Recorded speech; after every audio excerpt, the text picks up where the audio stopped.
Hello and welcome to another episode of CRP Newsroom. My host Calculus and I sure do have quite the episode lined up for you.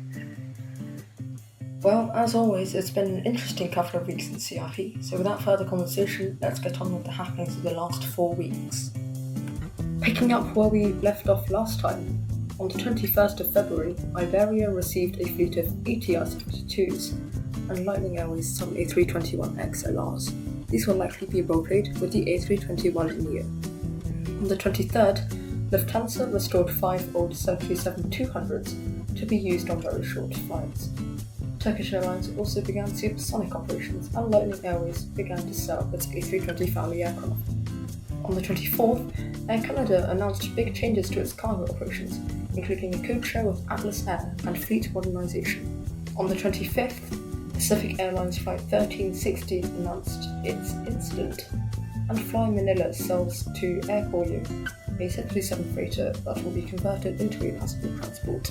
On the 26th, Heli Europe joined GCRP as a unique helicopter-exclusive airline, using the H135 as their workhorse. Turkish Airlines also announced new routes as well as a tribute livery to Air Alps, and Kuwait Airways announced experimental flights to Antarctica. On the 1st of March, Hana's A350 livery was completed, and Air Siberia announced its CRP Newsroom livery, a tribute to this very show. Air España and Green Airways also reached an agreement to trade 737 MAX and A320neo air. On the 2nd of March, Hana announced surpassing 200 flights and the inauguration of SAAB 340 aircraft. On the 3rd, Air Siberia announced its special Ramadan livery, and ANA announces a CEO application. Go First also announces a CEO application on the same day, 7 minutes later. 3 days later, on the 6th, Air Canada announces its pilot panel and begins flying for the Sky Serenity program.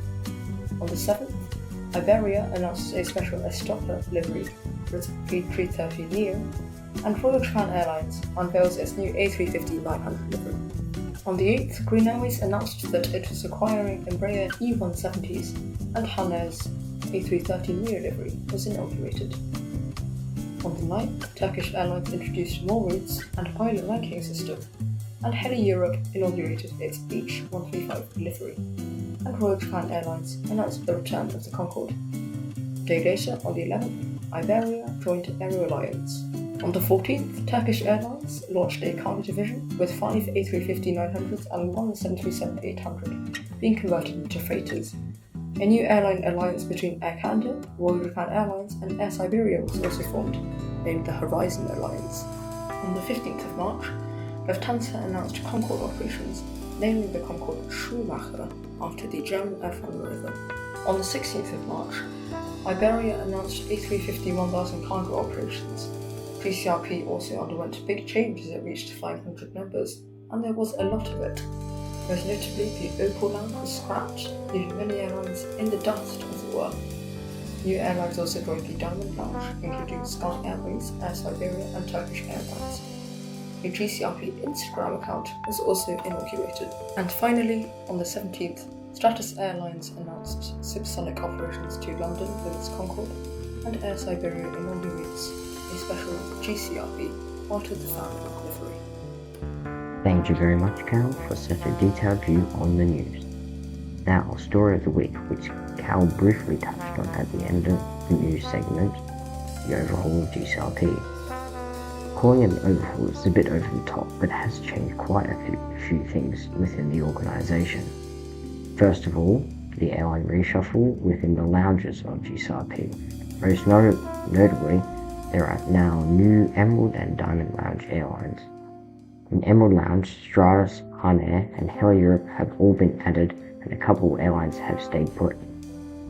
Then others have moved up, with my very own airline, Air Siberia, as well as Turkish and Sky Airways now join Air Canada in the top lounge. Many changes happened because of the change in airline requirements due to the Opal Lounge being discontinued. Why, might you ask? Well, I think the best explanation I can give is that GCRP, without the Opal Lounge airlines, which are often either defunct or extremely new, lower the overall quality of airlines in the organisation. Without these airlines, It polishes the image of GCRP up to the highest standard. Second, we have an administration team reshuffle with Calculus 37, who just presented the news, with Derpy and Delta 13 joining the team as well. And Icy, a long-standing admin, has been named the head of administration, and will no doubt bring a wealth of experience to the table. Last of all, new admins have been busy already with the addition of a server activity level spot, which measures your activity by the amount of message and gives you different levels and ranks, and the renaming of some channels. It is finally time for our feature of the episode. This time we will be discussing and reviewing up-and-coming prospects in GCRP, as well as what you can do for your airline to make it the best it can be. Some of the most exciting new airlines that are new to GCRP are Turkish, Iberia and Stratus. Each of them stand out in their own aspects. However, let's look in depth about what makes these airlines so promising.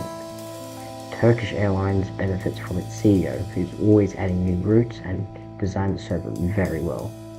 The activity is also quite good as well for the size of the airline. Stratus also benefits from the skills of the CEO, mainly in his livery making ability. And Stratus liveries, to be frank, in my opinion, are by far the best in GCRP.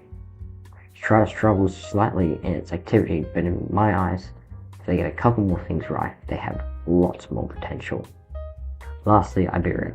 It may not have all the fancy liveries, server layout, but it sure does have activity. The CEO could perhaps use some guidance with the finer points of running a VA, but they're definitely strong points. It really is amazing to see such promising airlines. But on the topic of new airlines, I wish to talk about how to start a new airline properly, and what to do and what not to do. First of all, the key to start a VA is patience. You need to wait until you finish the server, the liveries, your fleet, the routes before you release it. You want your airline to be viewed highly from the start, and releasing an airline that is still a work in progress happens way too often. With patience as well, don't expect big results right away.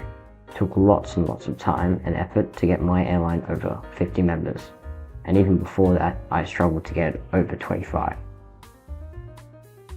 But eventually I did make it over 50 members. In the end, if you're doing the right things, it will eventually pay off, and you'll see that with stats. The second is advertising. Some people make the mistake of only advertising in GCRP and wondering why they aren't getting any members. You have to look further than the obvious. For example, GeoFest Official, occasional advertising on GeoFest itself, Livery Selector and GRP are all things you should be giving a go, as well as some others. Thirdly, you have to be dedicated and want it.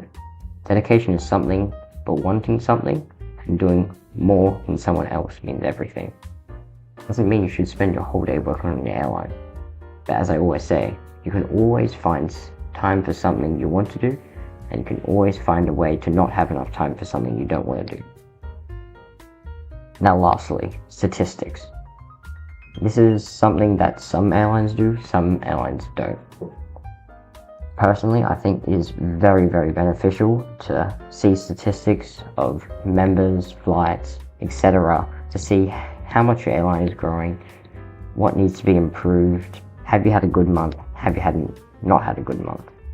It's really, really good to see, and not many airlines do it, and I extremely encourage everyone to give it a go because it has helped me so much.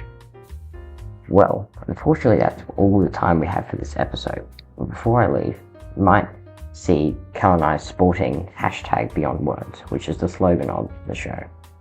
Get behind and show your support, because really GCRP is more than an organisation, and words can't explain it, just as this is more than a podcast.